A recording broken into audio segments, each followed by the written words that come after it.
दोस्त, रिश्तेदार या कोई भी अन्य व्यक्ति जिससे आपका लगाव है, वह एक ना एक दिन आपकी जिंदगी से चले ही जाएंगे। इसलिए अकेले रहने के महत्व को समझो और अकेले रहना सीखो, क्योंकि अकेले रहने से ही आप हर क्षेत्र में सफलता हासिल कर सकते हैं और खुद को भी पहचान सकते हैं। अकेले रहने का एक रहस्य हम आज के इस वीडियो में जानेंगे। ऐसी सीख गौतम बुद्ध ने कई सालों पहले उस वक्त की पीढ़ी को क्यों दी थी? इसके पीछे का रहस्य क्या है? आज इसी रहस्य के बारे में हम गौतम बुद्ध की कहानियों के माध्यम से जानेंगे।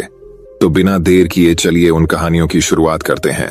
पहली कहानी, अकेले लड़ने की ताकत। कभी कभी हमें जीवन में अकेले लड़ने की आवश्यकता होती है।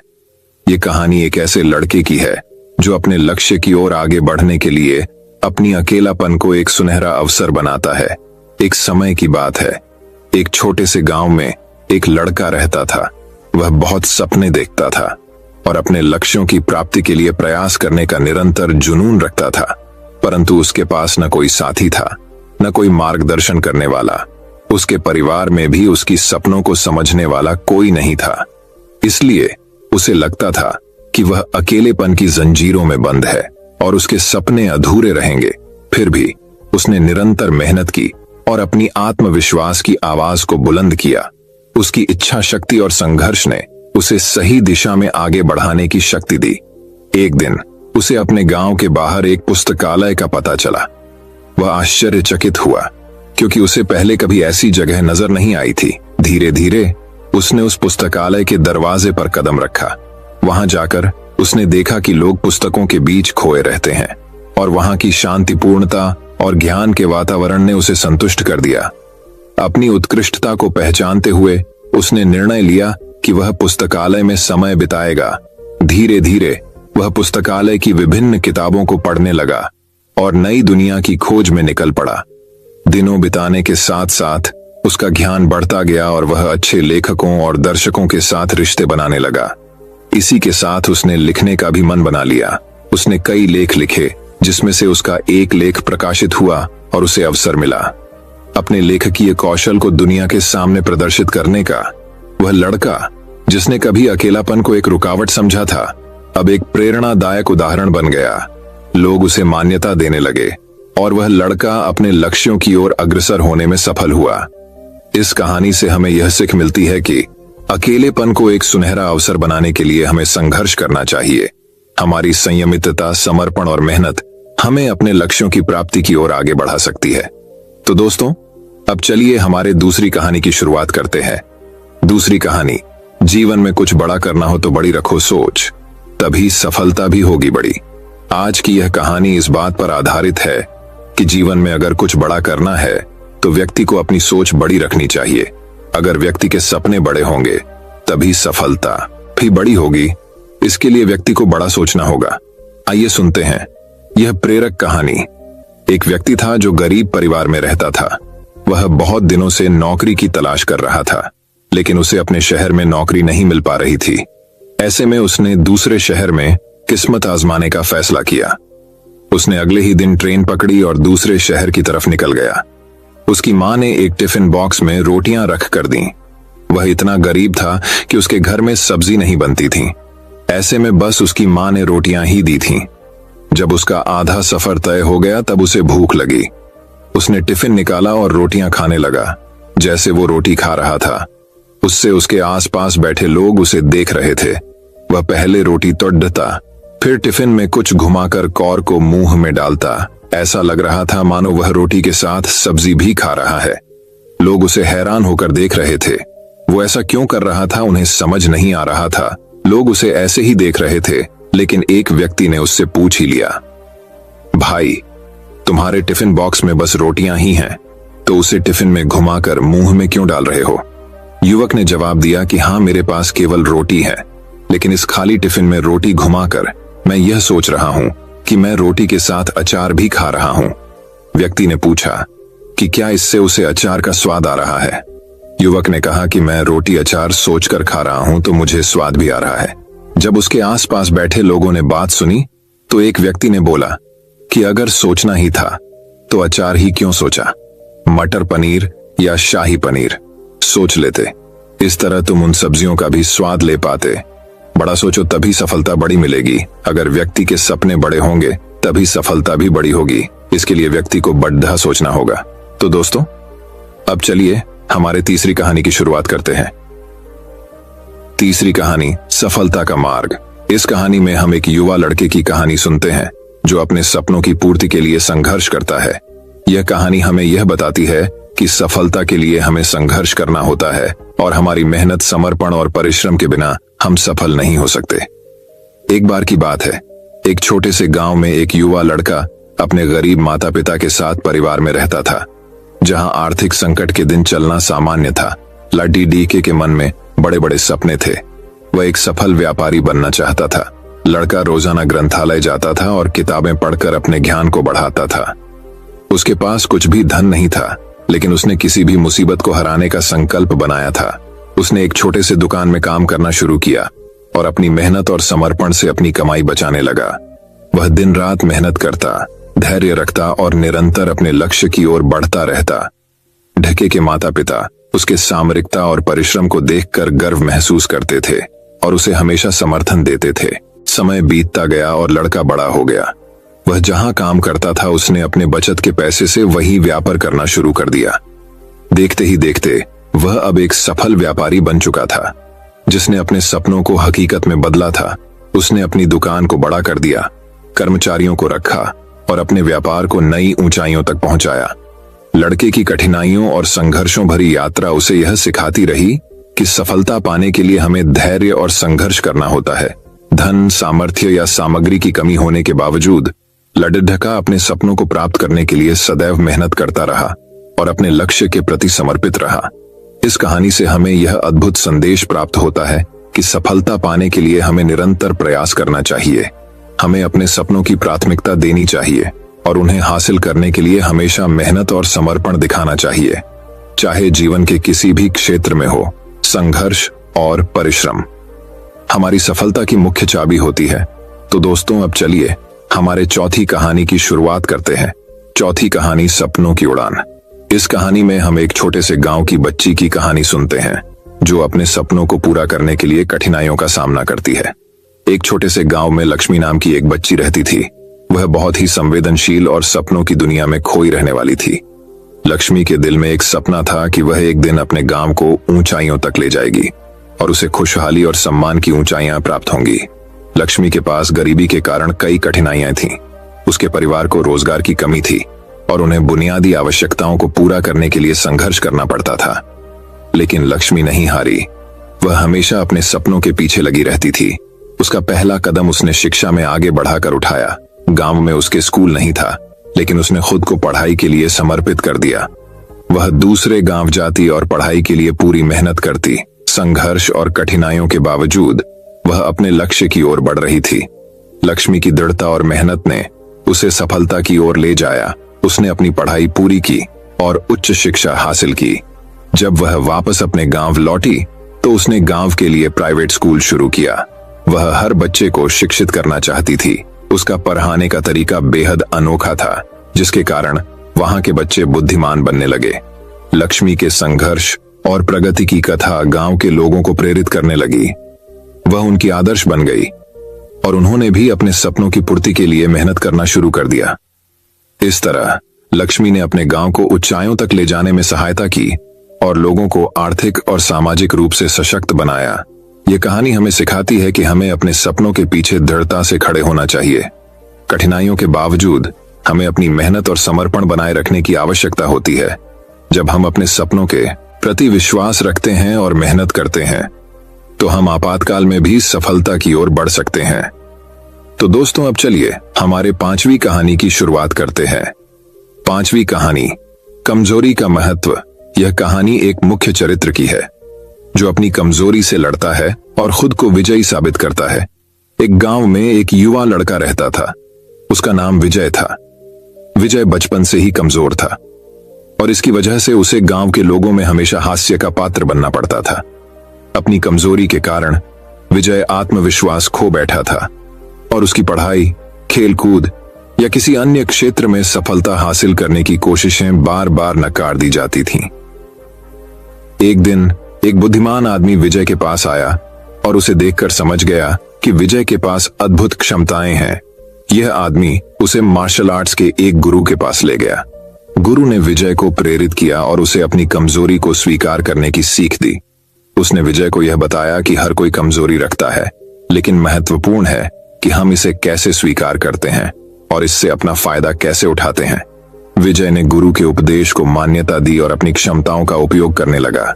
धीरे धीरे उसने अपनी कमजोरी को हराया और खुद को विजयी साबित किया। वह मार्शल आर्ट्स में अद्भुत कामयाबी हासिल करने लगा और उसकी पढ़ाई में भी सुधार हुआ।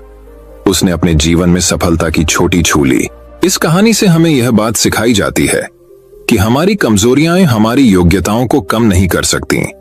हमें अपनी कमजोरियां स्वीकार करनी चाहिए, लेकिन हमें उनका इस्तेमाल करना चाहिए ताकि हम खुद को सशक्त बना सकें।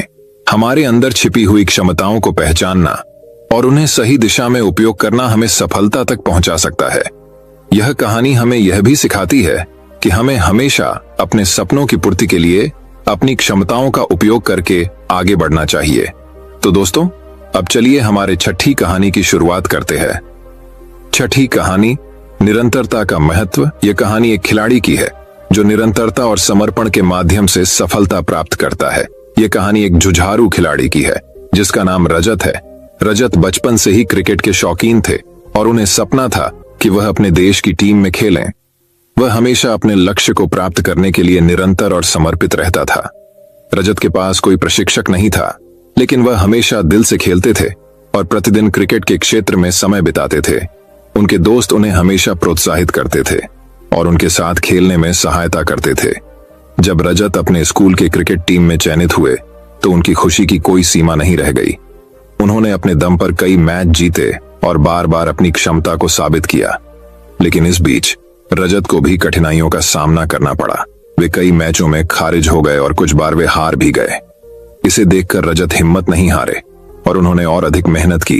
वे खुद को समय समय पर मार्गदर्शन के लिए फिल्में और वीडियो देखने का समय निकालते थे। वे अपनी तकनीक को सुधारने के लिए कोच से सलाह भी लेते थे। रजत की संघर्ष भरी मेहनत और समर्पण के कारण वे अपनी खुद की धारणा को मजबूत करने में सफल रहे। समय बीतते ही रजत का खेलने का अनुभव बढ़ता गया और उन्होंने अपनी क्षमता में सुधार देखा। उन्होंने अपने देश की युवा टीम में चयनित होने का गर्व महसूस किया और उसके बाद से उन्होंने अपनी सफलता के लिए और अधिक प्रयास किए। आज रजत अपनी देश की प्रमुख क्रिकेट टीम में खेल रहे हैं और वे निरंतर उन्नति कर रहे हैं। उनकी कहानी हमें यह सिखाती है कि हमें अपने लक्ष्यों के प्रति निरंतर और समर्पित रहना चाहिए और हमेशा प्रयास करते रहना चाहिए, चाहे हमें कितनी भी कठिनाइयां आएं। विजय और सफलता उस व्यक्ति की मेहनत और समर्पण पर निर्भर करती है जो कभी हिम्मत नहीं हारता। तो दोस्तों, अब चलिए हमारे 7वीं कहानी की शुरुआत करते हैं। 7वीं कहानी, संघर्ष का रंग। बहुत समय पहले एक छोटे से गांव में एक कवची नामक लड़की रहती थी। वह बहुत ही संजीदगी से अपने काम में लगी रहती थी और सपने देखने की क्षमता रखती थी। उसका सपना था कि वह एक दिन एक बहादुर कवची बने और लोगों की सेवा करे, परंतु उसके रास्ते में कई संघर्ष आए। वह लड़की छोटी और कमजोर थी और इसलिए उसे शारीरिक तौर पर मजबूती की आवश्यकता थी। उसने नियमित रूप से संघर्ष करने का निर्णय लिया और खुद को अपने लक्ष्य की प्राप्ति के लिए प्रशिक्षित करने के लिए मेहनत की। उसकी रोजमर्रा की जीवन शैली में संघर्ष और मेहनत की आदत देखकर लोग उसे हंसते और उसकी मजबूती की कठिनाइयों को नजरअंदाज करते थे। धीरे धीरे उसके लिए संघर्ष और मेहनत ने फल देना शुरू किया। वह रोज नए चुनौतियों का सामना करती, अपनी क्षमता को सीमित करने के बावजूद नहीं हारती। उसकी आत्मविश्वास और संघर्ष की भावना ने उसे बड़े ऊंचाइयों तक पहुंचाया। उसे दिल से विश्वास था कि जब वह अपने संघर्षों को परिहार करेगी तो वह अपने सपने को प्राप्त करेगी। एक दिन एक महान संघर्ष के बाद उसने अपने लक्ष्य को पूरा कर लिया। वह एक विख्यात कवची बन गई और अपने लोगों की सेवा करने लगी। उसकी मजबूती, संघर्ष और मेहनत ने उसे एक आदर्श बना दिया। लोग उसे प्रेरणादायक मानते थे और उसकी कहानी को उनके लिए एक संदेश के रूप में देखते थे। इस कहानी से हमें यह सीख मिलती है कि जीवन में संघर्ष होना स्वाभाविक है। हमें संघर्षों को देखकर नहीं डरना चाहिए, बल्कि उनसे सीखना चाहिए और अपनी मेहनत और संघर्ष की मदद से अपने लक्ष्य की प्राप्ति करनी चाहिए। हमें खुद को बढ़ाने के लिए अपने संघर्षों को पहचानने और परिहार करने की क्षमता विकसित करनी चाहिए। संघर्ष हमारे अस्तित्व को मजबूत बनाता है और हमें सच्ची सफलता की ओर ले जाता है। तो दोस्तों, अब चलिए हमारे 8वीं कहानी की शुरुआत करते हैं। 8वीं कहानी, सफलता के सूत्र। एक समय की बात है, एक छोटे से शहर में एक व्यापारी रहता था। उसका नाम राजेश था। राजेश के पास कोई बड़ा व्यापार नहीं था, लेकिन उसकी मेहनती और जुनून से भरी आवाज थी। उसका सपना था कि एक दिन वह एक अपना व्यापार खोलेगा और सफलता की ऊंचाइयों को छू जाएगा। राजेश ने कई सालों तक एक नौकरी की है, लेकिन उसकी रुचि व्यापार में थी। वह हमेशा सोचता रहता था कि उसे क्या करना चाहिए ताकि वह अपने सपनों को पूरा कर सके। एक दिन राजेश ने निर्णय लिया कि वह अपना व्यापार शुरू करेगा। उसने अपने बचत के पैसों का इस्तेमाल करके एक छोटी सी दुकान खरीदी और उसमें सामान बेचने की शुरुआत की। पहले कुछ महीनों में राजेश का व्यापार थोड़ा सा उछल कूद के साथ चला, लेकिन जल्द ही उसे गाही बनाने का समय आया। राजेश ने खुद को सीखने, बढ़ते हुए प्रौद्योगिकी के उपयोग और ग्राहकों की आवश्यकताओं को समझने में जुटा दिया। वह मान्यता प्राप्त करने के लिए गुणवत्ता और उत्कृष्टता पर ध्यान देने लगा। इसके परिणाम स्वरूप उसकी दुकान का नाम शीघ्र ही लोकप्रियता में आया और लोग उसकी सेवाओं की प्रशंसा करने लगे। राजेश के व्यापार में सफलता की लहर आई और उसका व्यापार धीरे धीरे बढ़ता गया। उसने दूसरी दुकान खोली और अपने व्यापार की विस्तार की। राजेश की सफलता का राज उसकी मेहनत, समर्पण और आत्मविश्वास था। वह कभी नहीं हारा और हमेशा अपने लक्ष्य की ओर बढ़ता रहा। वह अपने संगठन को विकसित करने के लिए नए आइडियाओं पर काम किया और नई बाजारों में उत्पादों की पेशकश की। आज राजेश एक सफल व्यापारी के रूप में पहचाना जाता है। उसकी कहानी और उसकी सफलता दूसरों को प्रेरित करने के लिए एक मिसाल के रूप में साझा की जाती है। राजेश ने सिद्ध किया कि मेहनत, आत्मविश्वास और निरंतर प्रयास ही सफलता की कुंजी होती है। तो दोस्तों, अब चलिए हमारे 9वीं कहानी की शुरुआत करते हैं। 9वीं कहानी, जीत की गाथा। इस कहानी में हम एक खिलाड़ी की कहानी सुनते हैं जो कठिनाइयों के बावजूद जीत की ओर बढ़ता है। यह कहानी हमें यह सिखाती है कि हमें सभी परिस्थितियों में सकारात्मक रहना चाहिए और हमेशा अपनी जीत के लिए प्रयास करना चाहिए। यह कहानी एक खिलाड़ी के बारे में है जो विभिन्न कठिनाइयों का सामना करते हुए आगे बढ़ता है। उसका नाम रवि था। रवि एक बहुत ही प्रफुल्लित और सकारात्मक व्यक्तित्व वाला था। वह एक खेल के प्रेमी था और खुद को विभिन्न खेलों में महारत प्राप्त करने का सपना देखता था। रवि के जीवन में कई मुश्किलें आईं। पहले तो वह अपने खेल की रुचि को लेकर अकेला था। उसके परिवार वाले उसे खेलने को निराश करते थे और कहते थे कि खेल उसके भविष्य को बर्बाद करेगा, लेकिन रवि निरंतर अपने सपने के पीछे भागता रहा। एक दिन उसे एक महत्वपूर्ण खेल के लिए राष्ट्रीय स्तर पर प्रतियोगिता में हिस्सा लेने का मौका मिला। रवि ने अपने अभियान की शुरुआत की, लेकिन उसे पता था कि इस प्रतियोगिता में उसे बहुत सारी मुश्किलें प्राप्त होंगी। प्रतियोगिता के दौरान रवि को कठिनाइयों का सामना करना पड़ा।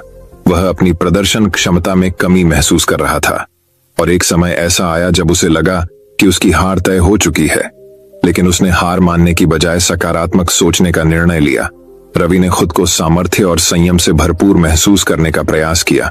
वह निरंतर मेहनत करता रहा और अपने को सुधारने के लिए प्रयास करता रहा। अपने को बेहतर बनाने के लिए उसने नई तकनीकों का अध्ययन किया और उसे अपने खेल में लागू किया। धीरे धीरे रवि अपने दूसरे प्रतियोगिता में सुधार दिखाने लगा। वह पहले से ज्यादा सुरक्षित, तेज और बुद्धिमान हो गया था। अपने प्रतिद्वंद्वियों को हराने के लिए उसने बेहतरीन प्रदर्शन किए और उसके सपने को पूरा करने के लिए जीवन भर के प्रयासों को समर्पित किया। अंततः उसकी मेहनत और समर्पण ने उसे विजयी बना दिया। उसने राष्ट्रीय स्तर की प्रतियोगिता जीती और खुद को साबित किया कि सकारात्मक सोच और अथक प्रयास से कोई भी लक्ष्य हासिल किया जा सकता है। रवि की इस कहानी से हमें यह सीख मिलती है कि जीवन में हमेशा सकारात्मक रहना चाहिए। भले ही हमारे सामर्थ्य को कितनी भी मुश्किलें आएं, हमेशा अपने लक्ष्य के प्रति संकल्पित रहना चाहिए और अपने को सुधारने के लिए प्रयास करना चाहिए। हार मानने की बजाय हमें उसे सीख लेनी चाहिए और आगे बढ़ने के लिए तत्पर रहना चाहिए। इन मोटिवेशनल कहानियों को सुनकर आपको निरंतरता, समर्पण, आत्मविश्वास और संघर्ष की महत्वपूर्णता का अनुभव होगा। ये कहानियां आपको आगे बढ़ने के लिए प्रेरित करेंगी और आपको अपने लक्ष्यों की ओर ले जाएंगी। तो दोस्तों, अब चलिए हमारे 10वीं कहानी की शुरुआत करते हैं। 10वीं कहानी, संकट में साथ देना।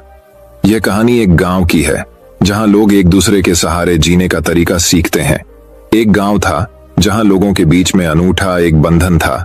यहाँ के लोग एक दूसरे के साथ मेहनत करते, सहायता करते और एक दूसरे के साथ खुशियों और दुखों को बांटते थे। इस गांव की कहानी बहुत ही अनोखी थी। एक बार गांव में एक नया आदमी आया। उसका नाम राम था। राम बहुत ही निराशाजनक हालात में आया था। वह एक छोटे से गांव में दूर रहते थे जहां उनका परिवार बीमारियों और तंगी में फंसा था। उन्होंने सोचा कि वह इस गांव में आकर नए जीवन की कोशिश करेंगे। राम गांव में आकर एक आदर्श बनने के लिए प्रयास करने लगे। वे हर काम में मेहनत करते, दूसरों की सहायता करते और सबके लिए प्रेरणा स्रोत बन गए। दूसरे लोगों की खुशियों और दुखों में भी वे सहभागी रहते। एक बार गांव में बड़ा दुहक का समय भी आया जब गांव के मुखिया का बेटा अचानक बीमार पड़ गया। उसकी स्थिति गंभीर थी और उसके परिवार को इलाज के लिए पैसों की आवश्यकता थी, लेकिन गरीबी के कारण परिवार के पास इतनी धनराशि नहीं थी। जब राम ने इसे सुना, उन्होंने तत्परता से अपनी सभी बचत की राशि का उपयोग करके परिवार की मदद की। वे नहीं चाहते थे कि इस दुखी परिवार को किसी भी हमारी तरह जूझना पड़े। उन्होंने बचत की राशि के साथ साथ दूसरे गांव वालों को भी अपील की और उन्होंने भी उस परिवार की सहायता की। इस आपातकाल में गांव वालों ने एक बड़ी टीम बना ली। सभी ने मेहनत करके और अपने संगठन के साथ मिलकर इलाज के लिए पैसे इकट्ठा किए। थोड़े समय के बाद बेटे का इलाज हुआ और वह पूरी तरह स्वस्थ हो गया। इस घटना के बाद गांव वालों के मदद करने के इरादे एक दूसरे के साथ और भी मजबूत हो गए। यह उनकी सद्भावना, नेकी और सामर्थ्य का परिणाम था। वे सभी ने समझा कि दूसरों की मदद करके ही हमारा असली लक्ष्य पूरा होता है। वह गांव अब एक परिवार की तरह था जहां हर कोई एक दूसरे का सहारा था। यहाँ के लोग अपनी खुशियों और दुखों को साझा करते, एक दूसरे की मदद करते और अपने संघर्षों को साथ में झेलते थे। वे सब मिलकर इस दुनिया में एक सुंदर और समृद्ध जीवन जीने का तरीका सीख गए।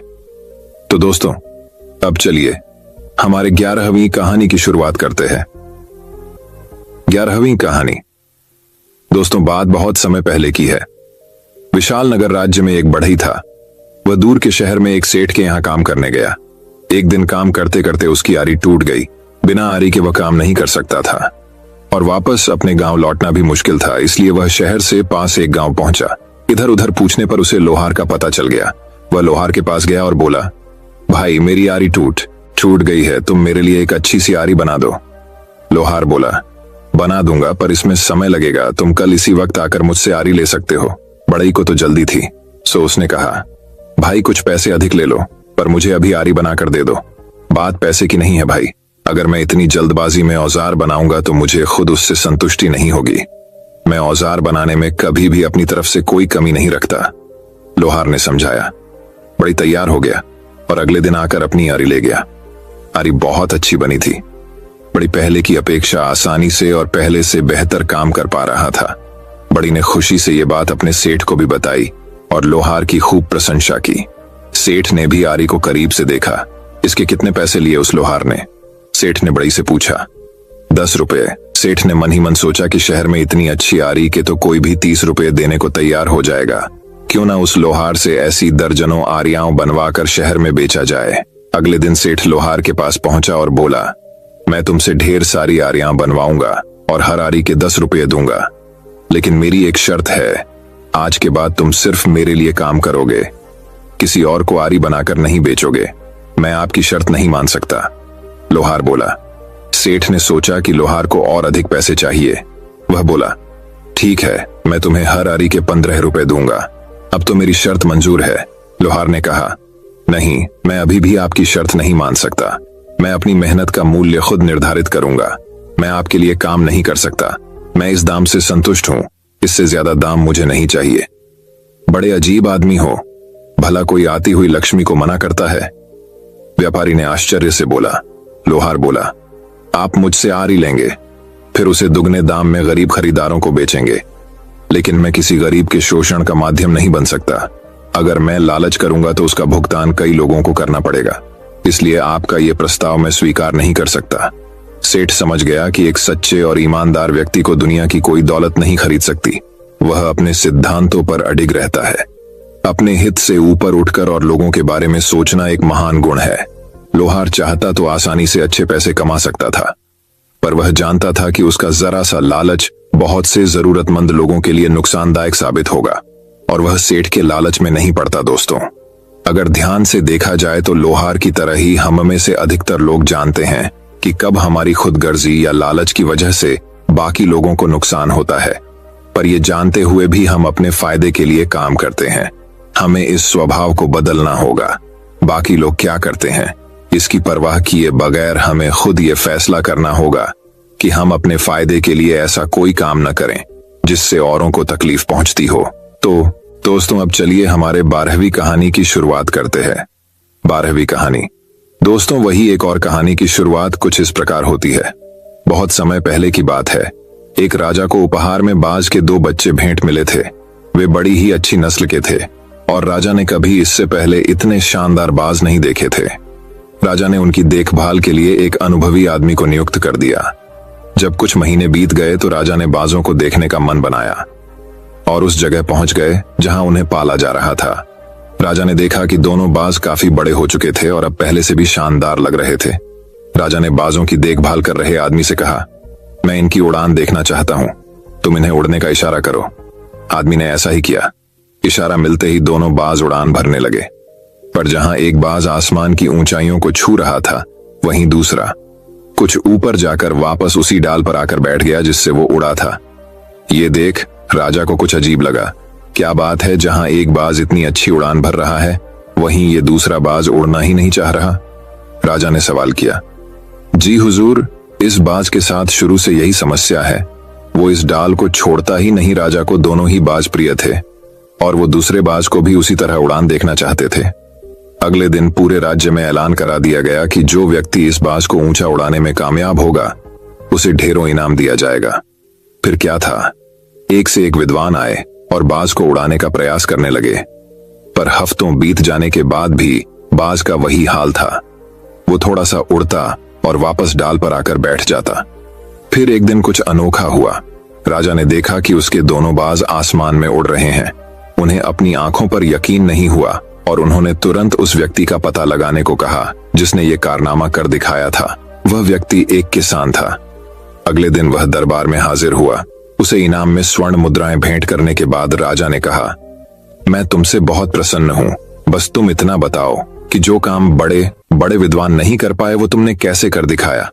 किसान ने कहा, मालिक, मैं तो एक साधारण सा किसान हूं। मैं ज्ञान की ज्यादा बातें नहीं जानता। मैंने तो बस वो डाल काट दी जिस पर बैठने का बाज आदि हो चुका था, और जब वो डाल ही नहीं रही तो वो भी अपने साथी के साथ ऊपर उड़ने लगा। दोस्तों, हम सभी ऊंचा उड़ने के लिए ही बने हैं, लेकिन कई बार हम जो कर रहे होते हैं उसके इतने आदी हो जाते हैं कि अपनी ऊंची उड़ान भरने की, कुछ बड़ा करने की काबिलियत को भूल जाते हैं। यदि आप भी सालों से किसी ऐसे ही काम में लगे हैं जो आपके सही आंतरिक शक्ति के मुताबिक नहीं है, तो एक बार जरूर सोचिए कि कहीं आपको भी उस डाल को काटने की जरूरत तो नहीं जिस पर आप बैठे हुए हैं। तो दोस्तों, अब चलिए हमारे 13वीं कहानी की शुरुआत करते हैं। 13वीं कहानी। दोस्तों, वही अब एक और कहानी की शुरुआत कुछ इस प्रकार होती है। विश्व के महानतम दार्शनिकों में से एक सुकरात एक बार अपने शिष्यों के साथ बैठे कुछ चर्चा कर रहे थे। तभी वहां अजीबोगरीब वस्त्र पहने एक ज्योतिषी आ पहुंचा। वह सबका ध्यान अपनी ओर आकर्षित करते हुए बोला, मैं ज्ञानी हूं, मैं किसी का चेहरा देखकर उसका चरित्र बता सकता हूं। बताओ तुम में से कौन मेरी इस विद्या को परखना चाहेगा। शिष्य सुकरात की तरफ देखने लगे। सुकरात ने उस ज्योतिषी से अपने बारे में बताने के लिए कहा। अब वह ज्योतिषी उन्हें ध्यान से देखने लगा। सुकरात बहुत बड़े ज्ञानी तो थे, लेकिन देखने में बड़े सामान्य थे, बल्कि उन्हें कुरूप कहना कोई अतिशयोक्ति न होगी। ज्योतिषी उन्हें कुछ देर निहारने के बाद बोला, तुम्हारे चेहरे की बनावट बताती है कि तुम सत्ता के विरोधी हो। तुम्हारे अंदर द्रोह करने की भावना प्रबल है। तुम्हारी आंखों के बीच पड़ी सिकुड़न तुम्हारे अत्यंत क्रोधी होने का प्रमाण देती है। ज्योतिषी ने अभी इतना ही कहा था कि वहां बैठे शिष्य अपने गुरु के बारे में ये बातें सुनकर गुस्से में आ गए और उस ज्योतिषी को तुरंत वहां से जाने के लिए कहा। पर सुकरात ने उन्हें शांत करते हुए ज्योतिषी को अपनी बात पूर्ण करने के लिए कहा। ज्योतिषी बोला, तुम्हारा बेडौल सिर और माथे से पता चलता है कि तुम एक लालची ज्योतिषी हो और तुम्हारी ठुड्डी की बनावट तुम्हारे सन की होने की तरफ इशारा करती है। इतना सुनकर शिष्य और भी क्रोधित हो गए, पर इसके उलट सुकरात प्रसन्न हो गए और ज्योतिषी को इनाम देकर विदा किया। शिष्य सुकरात के इस व्यवहार से आश्चर्य में पड़ गए और उनसे पूछा, गुरुजी, आपने उस ज्योतिषी को इनाम क्यों दिया, जबकि उसने जो कुछ भी कहा वो सब गलत है? नहीं पुत्रों, ज्योतिषी ने जो कुछ भी कहा वो सब सच है। उसके बताए सारे दोष मुझ में हैं। मुझे लालच है, क्रोध है और उसने जो कुछ भी कहा वो सब है। पर वह एक बहुत जरूरी बात बताना भूल गया। उसने सिर्फ बाहरी चीजें देखी पर मेरे अंदर के विवेक को नहीं आंक पाया, जिसके बल पर मैं इन सारी बुराइयों को अपने वश में किए रहता हूं। बस वह यहीं चूक गया। वह मेरे बुद्धि के बल को नहीं समझ पाया। सुकरात ने अपनी बात पूर्ण करते हुए कहा, सभी के अंदर लालच, कामना, क्रोध होता है, लेकिन ये तो उस व्यक्ति पर निर्धारित होता है कि वो इन भावों को अपने काबू में कैसे कर पाता है। जो व्यक्ति अपनी बुद्धि का इस्तेमाल कर पाता है वो अपने अंदर की बुराइयों को लोगों के सामने प्रस्तुत करने का खुद को मौका ही नहीं देता। मित्रों, यह प्रेरक प्रसंग बताता है कि बड़े से बड़े इंसान में भी कमियां हो सकती हैं, पर यदि हम अपनी बुद्धि का प्रयोग करें तो सुकरात की तरह ही उन कमियों से पार पा सकते हैं। दोस्तों, मैं उम्मीद करता हूं कि यह कहानी सुनने से आपके जीवन में अच्छे बदलाव आए होंगे। आपको इस वीडियो से क्या सीखने मिला ये कमेंट करके जरूर बताएं और अपने परिवार, दोस्तों या आपके करीबी इंसान के साथ ये कहानी शेयर करके उन्हें भी इस ज्ञान से परिचित करवाएं। बाकी अगर आपको यह वीडियो दिल से अच्छी लगी हो तभी इस वीडियो को लाइक कर देना और आपने अब तक इस चैनल को सब्सक्राइब न किया हो तो चैनल को सब्सक्राइब भी जरूर कर देना। आपका हर दिन शुभ हो और खुशियों से आपका जीवन भरा रहे। धन्यवाद। नमो बुद्धाय।